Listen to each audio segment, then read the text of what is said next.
Hydrogen bomb फोड़ने वाले थे, फुलझड़ी से काम चलाना पड़ा, वो भी फुस हो गई। क्या हो गया? इलेक्शन कमीशन ने बड़ा स्पष्ट कहा है कि no deletion of any vote can be done online by any member of public. Online किसी भी वोट को नहीं काटा जा सकता और no deletion can take place without giving an opportunity of being heard to the affected person. तो बगैर किसी की बात सुने उसका वोट नहीं काटते, उस पर निर्णय नहीं करते। 2023 में अनसक्सेसफुल अटेम्प्ट्स की गई, प्रयास किए गए जो विफल रहे, नाम काटने के आलंद असेंबली कॉन्स्टिट्यूएंसी में। और ये इलेक्शन कमीशन ने एफआईआर फाइल करने के लिए ही कहा था इस पर, और मैटर इन्वेस्टिगेट करने के लिए भी इलेक्शन कमीशन ऑफ इंडिया ने ही कहा था। इलेक्शन कमीशन ने मोबाइल नंबर पहले ही उपलब्ध करवा दिए हैं, आईपी एड्रेस अगर दे दिए हैं, अगर मोबाइल नंबर दे दिए, आईपी एड्रेस दे दिए, तो कांग्रेस शासित राज्य की कर्नाटक की सीआईडी ने अब तक क्या किया? और मैं एक ध्यान आपके माध्यम से देश की जनता को बताना चाहता हूं। रिकॉर्ड्स के अनुसार आलंद विधानसभा क्षेत्र ये कांग्रेस के ही कैंडिडेट ने जीती थी 2023 में 10,348 मतों से। तो क्या श्रीमान राहुल गांधी जी, कांग्रेस ने वोट चोरी करके सीट जीती थी?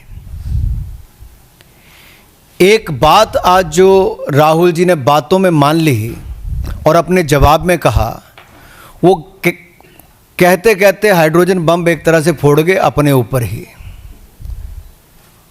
वो कहते मैं लोकतंत्र बचाने नहीं आया, राहुल जी कहते हैं।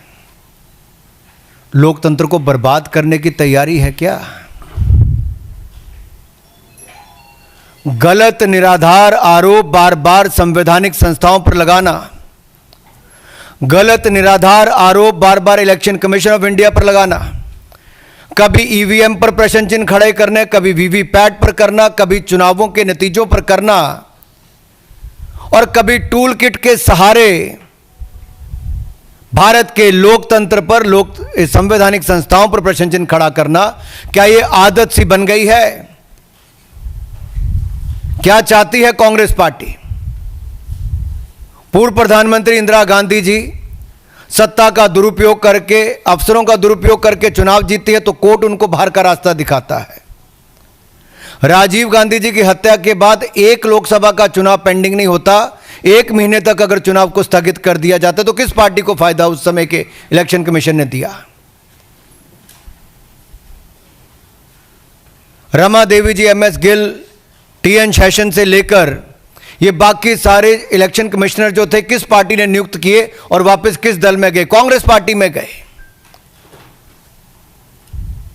इलेक्शन कमीशन का दुरुपयोग इन्होंने कभी किया होगा, उनको बड़े बड़े पद भी बाद में दिए होंगे,